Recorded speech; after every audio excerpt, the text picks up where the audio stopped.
the title of my talk is DataOps is a software engineering challenge, and it's not meant to say I'm selling you a product. It's not about you have to buy a certain product to make DataOps work. That's not at all what it is. It's more of a kind of analogy to site reliability engineering, where you think of your operations as a software engineering challenge, right? So you're kind of automating things away, you're making things very efficient. And as was just said, I'm from Maersk, and Maersk, what we do is, I hope this is working. Yes. We ship containers, like real containers. So these metal boxes on these huge ships, we ship 20 to 25% of all the containers that are actually shipped in the world. So it's a pretty big company. And we have a lot of challenges, especially in the data space. Do I have to point that somewhere? Yes. So me particularly, I work in the forecasting team of Maersk. And our forecasts are actually used in production every day to make planning decisions and give operational support for our planners. So that's quite important. But Maersk is also a very old company. And with old companies, when you merge a new brands, for example, or you're just around for a long time, there are a lot of challenges. And right now we're kind of transforming the business on a kind of, it's really going fast, so fast that we have a hard time keeping up in technology, I would say. But in order to do forecasts really good, we need these three things, really reliable data. We need high quality data to do good forecasting. But we also need to be able to change really, really fast. And so these three things that I just told you about, they are really core for DataOps, right? So you want to do all these things. If you actually talk to my team, and some of my team members are here, nobody talks about DataOps on our team, right? It's not a thing that we discuss, we need to do X, Y, and that, and these principles of DataOps, that's not what it is. But when I joined the team 18 months ago as a first data engineer, they were like software engineers and data scientists in the team. And they've built this nice factory of, churning out data and forecasts in a really fast way that you could change, and it was beautiful to work with. And when I joined, it was kind of a good match to kind of focus more on data, doing improving the way we handle data quality, for example. And I'm going to tell you a little bit about the practices that we're using to kind of improve ourselves constantly to get better and better at the data and operations.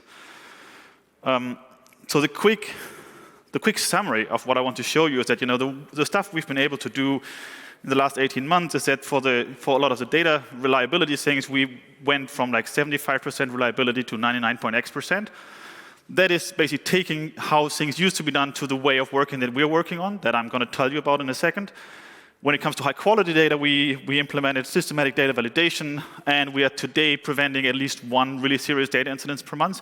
We prevent a lot of other things, but these are really things that kill you in operations, right? When something goes down or you put in a bad forecast for the business, they make decisions on your forecast, that really is bad for the business, right? I mean, we are making forecasts for machines and for humans, so we have to make sure that these things are of high quality, because otherwise it will cost us money.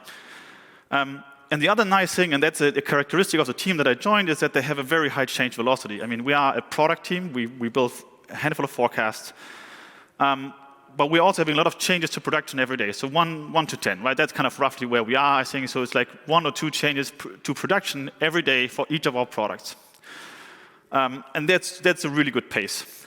But you don't just want to change things, right? You don't want to break things. So here's like, if you change cargo, you see this head here, right? You need to kind of have some safety in place. You want to kind of be sure that when you actually change things don't break.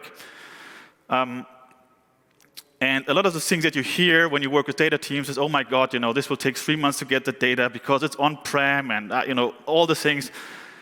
You get also told, don't change this data set because, we don't even know how it works anymore, but, we kind of rely on that on a day-to-day basis. So, those things are holding you back, and you have to solve those in a good way.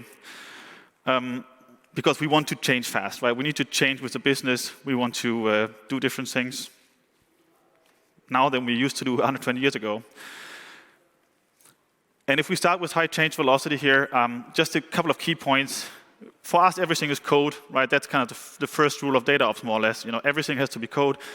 Everything is version controlled. We ship constantly, and I try to refrain from making more ship and container jokes, but I might not be able to help myself.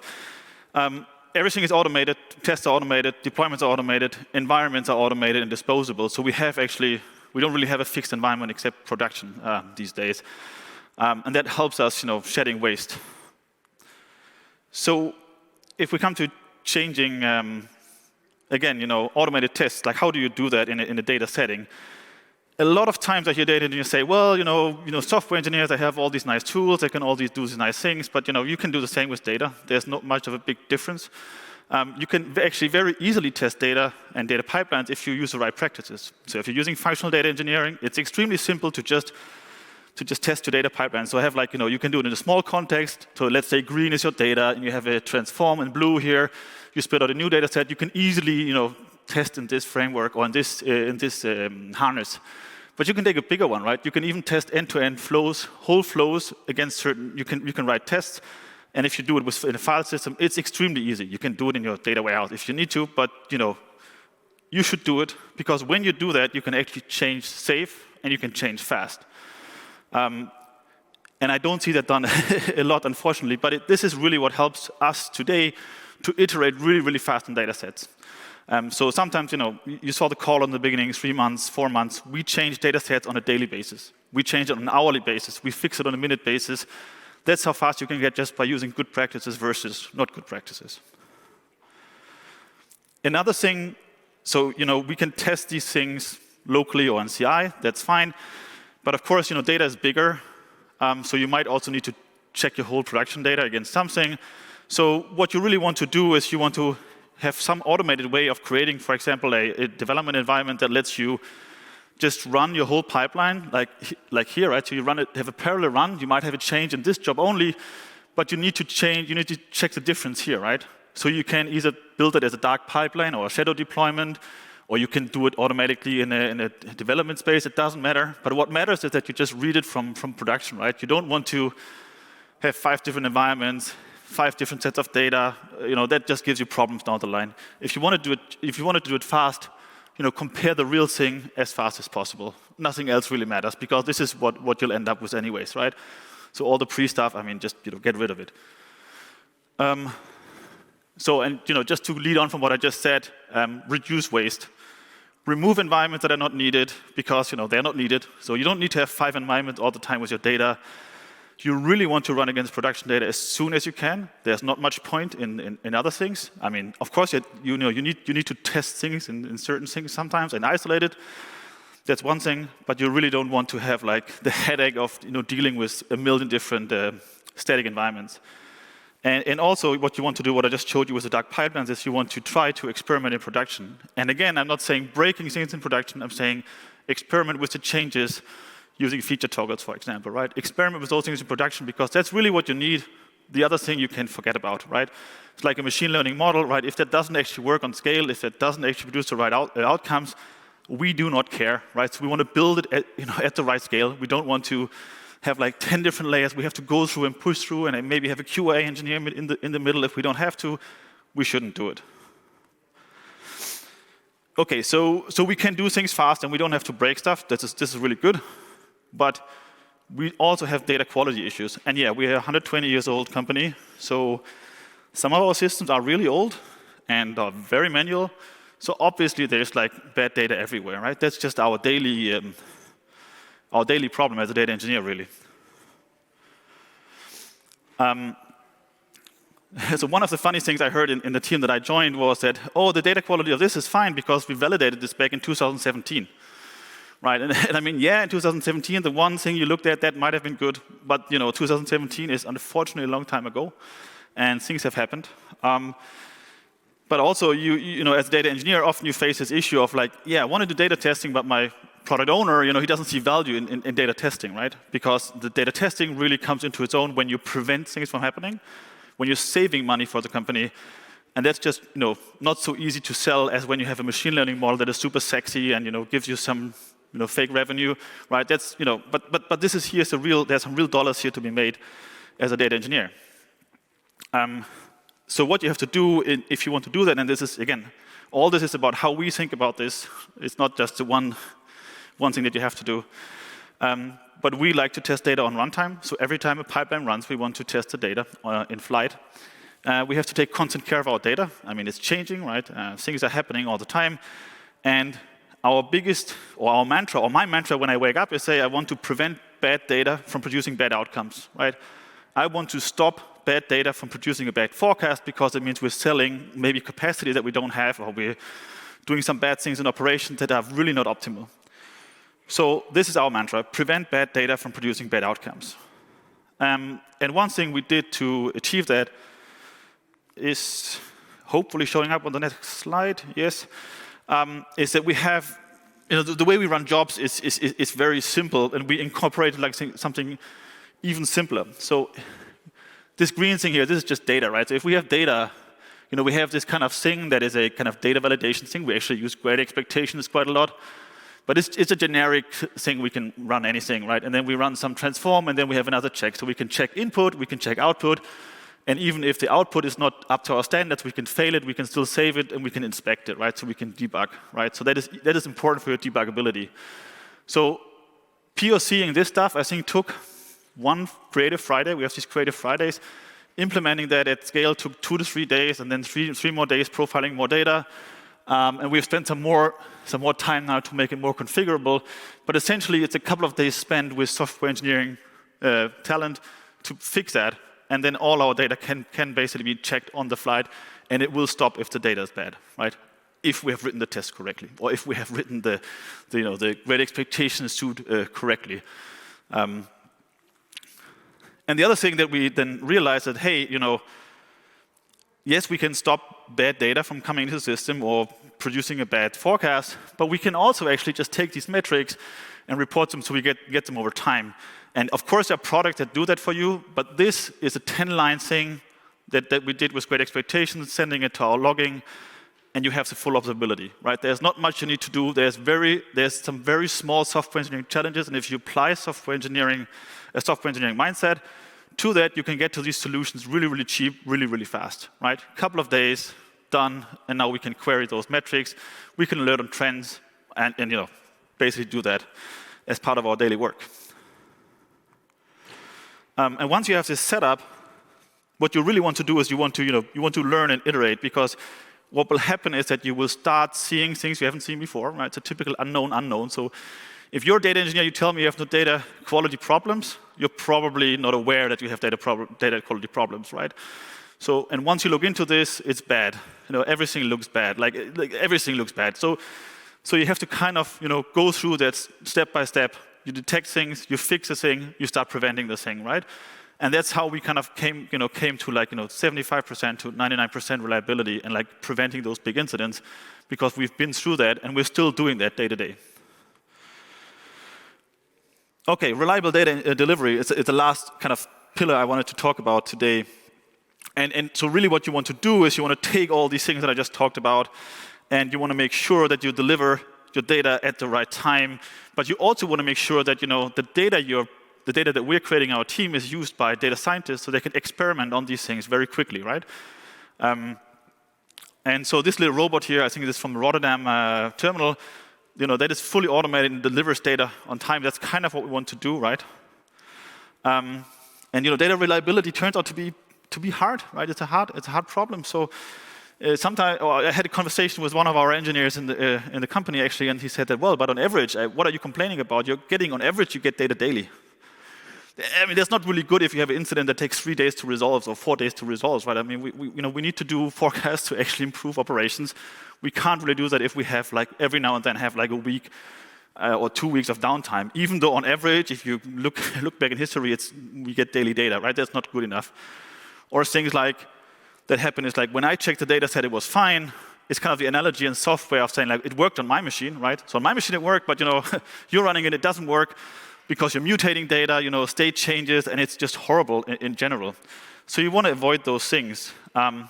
And we like to do kind of simple things and very stupid things actually sometimes, but that's a different story. But in order to give a reliable data delivery or to create reliable data delivery for our data science work is that we're employing functional data engineering practices. So, having immutable data sets, having functional transforms, basically not mutating, as I said, immutable, right? So not mutating anything. You have to also master your orchestration and workflow management. I think it's a key thing. I saw it on the slide from Pandora.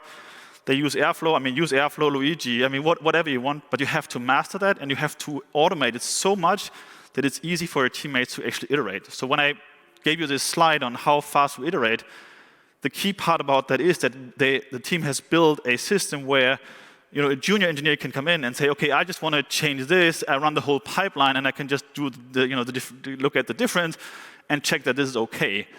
This person doesn't have to touch any infrastructure. This person doesn't have to do anything. Just push something to a Git, right? That's the only thing you have to do. You make some code, you push to Git, and the whole thing falls in place, right? And that is partially because with data we have to do orchestration because things are dependent and it's crazy, and we have a data hairball. You have to master that. Doesn't matter what you use. And you don't only have to master that, but you also have to make it reproducible. And that's hard. That is really, really hard, especially if you're kind of sticking to mutating your data, because then you are in this kind of, okay, when I looked at the data yesterday, it was good, and now you're running the same thing today, and it looks bad. That if you have that, you fundamentally can't do science, right? You cannot do science if you don't have reproducible data. So one thing that we do that is stupid, in a sense, right, is stupid simple, is that we just say, okay, let's not think about any mutating data or upserts or merges or crazy things. Let's just say, okay, we have a data set, like here, snapshot 1. We have this guy. We have a job with some versions, so it's, of course, version controlled. And then we get it in the destination snapshot 1, which is created from this snapshot, input snapshot 1 and code version 1. If we change code and it's rerun, we have the code here, so we can, we keep this metadata around, and you can recursively just add your sources, so you have lineage. And these things just fall into place because everything is code, everything is version controlled. You don't need a fancy product to do this, right? This you can do with simple software engineering practices. Those guys have been doing this for decades. So this is one way to solve that, because now what you can do as a data scientist, you can say, okay, I can run on this, I can run on this, and I know exactly where they come from. I can exactly compare the difference between those and attribute those differences to differences upstream, for example. And you need that, right? If you don't have that, don't even start doing machine learning, right? Because if you can't even reproduce your experiment, you're kind of lost. You kind of lost the battle before you even started it. Yes, and a few words on orchestration, because I think it is crucially important for data engineering. It has to be easy to collaborate, and I mentioned this now a couple of times. The experience has to be simple. You have to be able to collaborate, and you have to spend time on making that effort, because to my knowledge, there's no easy tool where you can just snap your finger and run everything in parallel and have all the comparisons done. That doesn't really exist. You also want to constantly improve those things. So we spend quite some time making sure that things actually self-heal, because, again, Maersk is old, things fail intermittently, they have to recover. We don't want to spend time manually doing that. We want to minimize operations time we spend, maximize operations time, or maximize the time we actually develop. And then also SLAs, those things are also codified, so we get alerted, right? It's not that we have a dashboard where we go in the morning and look. We don't have that, right? They're basically alerts that tell us when something breaks, and then we go and fix that and work on preventing that. So just a quick slide on observable orchestration. So just to show you, right, why it's important to have these lineage and orchestration. And again, there are many tools doing this in a great way. If this thing is red, I don't want to look at this stuff. I want to look at the stuff that is actually, that this depends on. So where is this bad thing coming from, or why is this breaking? What is running, for the operations? That's important. So mastering that is key to your productivity. And the last thing I want to say is the separation of concerns. So I showed you that earlier, but I just want to highlight that again, right? It's separation of concerns is something that's really kind of core to software engineering, of course. And the way we run is, we use just blob storage. We don't have any warehouse, right? So we just have an immutable file. We have some logic. It gets checked, and then it's written to a new file. This is actually just a JSON file, and it checks. But we also separate things here. We say that for example, this logic should be pure. So no time dependency here. So no kind of, if today is this, then this data should be from yesterday or something. No randomness. It should be easy to test, because we want to write these nice tests that let us easily change in the future. Let us refactor all our data sets effectively. And then we have these validation steps, which is kind of just a configuration step to check, for example, timing. So is it fresh? Does it have the right quality? Things like this. And then we save it as an immutable file. And when you put this together, you get beautiful results like this thing here, right? The beautiful, beautiful vessel. And for me, the biggest accomplishment was that after I think 10 months in the team, I got a direct message from somebody who said that, she was impressed that we can iterate this fast on our data, because we were used to spending months and months on crunching our data, and then suddenly we're iterating on really complex things for within hours and days. And then somebody also said in one of our reviews that the model improvement, I think it was like 3-4%, which is quite big for forecasting, was basically driven by data work we did. So that's a huge accomplishment and testament, I think, to the way of working. That's it, I think. And I just leave you with the summary slide again. Yes. Thank you.